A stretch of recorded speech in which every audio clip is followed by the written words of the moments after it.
Hey, I'm Emmett Welch with my Rans 2009 Rans S7S with the Roberts bush gear here in Idaho. So a little bit about the Roberts bush gear, at least my experiences with it. I've had it on for about 8 months now. I was one of the first guys to run it, and I think it's really kind of transformed the S7. I can't say how happy I am with its performance. It's 3 inches taller now, a wider track. Any of that divergent track on the tire is gone from the spring gear and track straight ahead. It's really sure-footed now, a lot easier to control on the ground, better prop clearance. The installation was amazingly straightforward. Because John designed it to retrofit to the S7, you've just got a single fitting that fits up into your stock gear socket. So the spring gear comes out, in goes that fitting. That allows you to then actually bolt the gear up and it self-aligns, and then that allows you to install a rear fitting. That's the only actual thing that has to be welded on.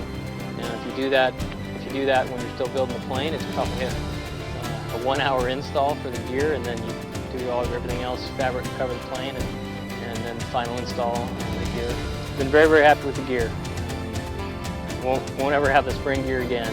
I think this just makes it such a more capable backcountry plane, or even just a better handling airplane in general.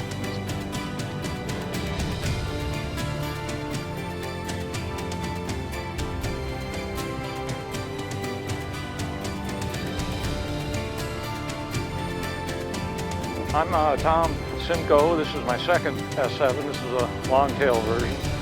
My first one was a short tail. I've got coming up on 3,000 hours now in S7s. I started off with 600s, and with the stock gear, quickly realized I needed to upgrade the stock gear. Then I went to 800s on the upgraded stock gear, and then I went to 26-inch bush wheels on the stock gear, and now I ended up with John Roberts gear with 29-inch tires. And it's perfect.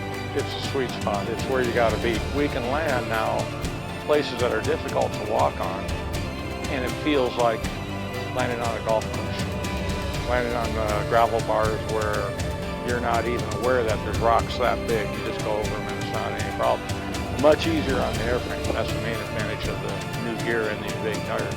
If you're building a new S7, it's so easy to put those 2 extra tabs on the lower longerons before you cover the fabric. It's not that big a deal to do it, even if it's covered with fabric, but if it's uncovered, it's nothing to do, and the gear is self-aligning. You basically plug it into the existing gear socket in such a way that everything falls into place. There's no layout involved. You're not figuring toe in and toe out or anything. It's just simple. Even if you never got the gear, the tabs wouldn't hurt anything, you know. So anybody building one, go out and definitely do it. Because here's the thing, you can put big tires on an S7 and it's better, but it ain't as good as big tires and the Roberts gear. Now you got something, you know. Now it's super cut tires.